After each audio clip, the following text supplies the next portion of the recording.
In today's video, we are covering the story of Gerome Thrax, a relentless and uncompromising Inquisitor ordinary of the Ordo Malleus.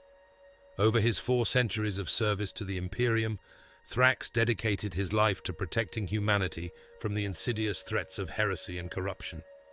But his methods and suspicions often led him to clash with the Imperium of man's greatest protectors, the Adeptus Astartes.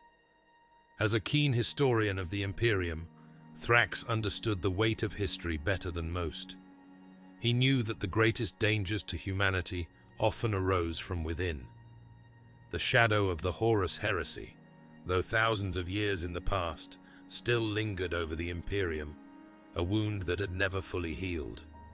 The betrayal, where half of the Emperor's most trusted warriors turned against the Emperor, was a stark reminder that even the strongest could fall. This haunted Thrax and shaped his worldview. He believed that vigilance must be eternal, and that the Astartes, no matter how loyal they appeared, could never be fully trusted again. The Ordo Malleus, also known as the Demon Hunters, stands as the most secretive and ancient branch of the Inquisition. Its members are tasked with hunting the forces of chaos, wielding immense authority to destroy any threat to the Imperium. Thrax's position within this shadowy order granted him the power to scrutinize even the most revered of the Emperor's warriors, the Space Marines. Thrax's deep knowledge of history fueled his paranoia.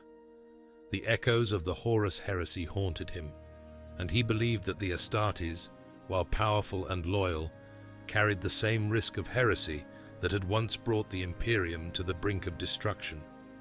His mission became one of relentless vigilance, determined to prevent any chapter from repeating the mistakes of the past. Thrax's obsession led him to target Space Marine chapters operating within the segmentum Solar and Tempestus. His suspicions were often enough to imprison these warriors. Once in his custody, they were subjected to relentless psychic tests, their minds pushed to the edge. Even when no signs of heresy were found, Thrax refused to accept the results. The Astartes remained in stasis, forced to repeat the tests until their guilt could be proven, or until their minds were shattered by the strain. What had once been a cautious approach had now spiraled into a witch hunt driven by paranoia. One of the most critical moments in Thrax's career came during the Graia Invasion. Initially, Thrax showed little interest in the conflict, viewing it as just another skirmish between the Ultramarines and the Orcs. The battle for Graia, a vital forge world, was indeed brutal, with the Ultramarines' second company, led by Captain Titus, deployed to defend the world from destruction. Titus, a decorated Ultramarine, played a key role in holding the line against the overwhelming Orc forces, personally leading the charge. However, Thrax's attention was soon drawn to Graia when the forces of chaos, led by Lord Nemeroth, joined the fray. The sudden involvement of chaos altered the stakes, and Thrax, ever watchful of corruption, became intrigued, especially when Captain Titus began to stand out.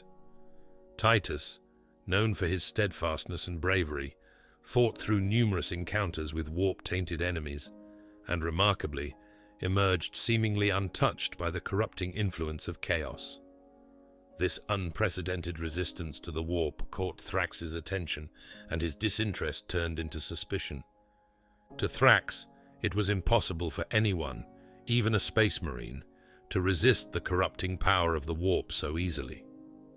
Leandros, one of Titus's subordinates, reported his captain's unusual survival to Thrax, who took it as undeniable evidence of heresy. Convinced that Titus had been tainted, Thrax confronted him after the battle. Despite the accusations, Titus vehemently denied any wrongdoing, asserting his unwavering loyalty to the Emperor. Rather than resist, Titus surrendered himself, determined to protect his company from the Inquisition's wrath. For over a century, Thrax continued his campaign of persecution, declaring many Space Marine chapters excommunicate traitores.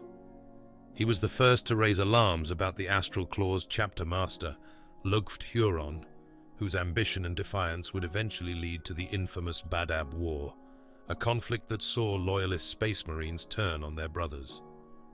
Thrax's foresight regarding Huron and the Astral Claws proved correct, but his relentless pursuit of heresy pushed many loyal chapters to the brink. Thrax's obsession with rooting out corruption ultimately led to his own downfall. Declaring the Grey Slayers chapter corrupted, he led the Grey Knights in a brutal purge. But in a grim twist of fate, during this campaign, Thrax himself became possessed by a demon, the very force of chaos he had hunted for centuries. His descent into possession was swift and catastrophic. The Grey Knights, no longer bound by his authority, had no choice but to execute him without hesitation. The Inquisition does not forgive such a fall, and Thrax's fate was sealed the moment chaos took hold.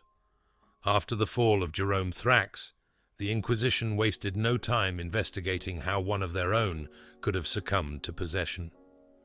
An Ordo Malleus conclave was established to look into the matter.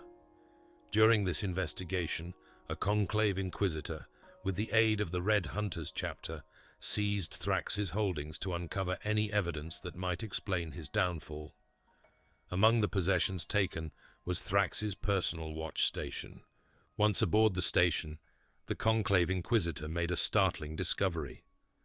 Titus, along with several other Space Marine prisoners, had been kept in stasis cells under Thrax's orders.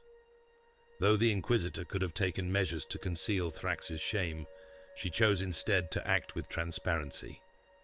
The prisoners, including Titus, were sent to the Deathwatch fortress, Watcher Keep, for further evaluation. At Watcher Keep, Titus was deemed free of heresy. His release cleared his name, but the ordeal left a deep mark on the Ultramarine captain. The accusations and harsh treatment from the Inquisition would forever color his perspective on them. But it wasn't just Titus who was affected. Word of his mistreatment spread among the Ultramarines chapter, and their view of the Inquisition grew colder.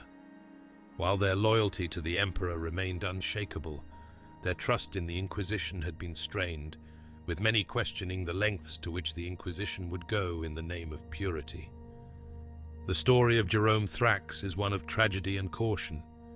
His relentless pursuit of heresy, born from a deep fear of the Horus Heresy's lingering shadow, ultimately led him down a path of paranoia and destruction.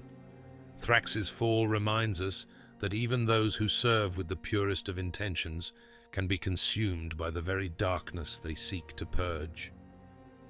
In his wake, Captain Titus and the Ultramarines found themselves forever changed, their trust in the Inquisition shattered by one man's obsession.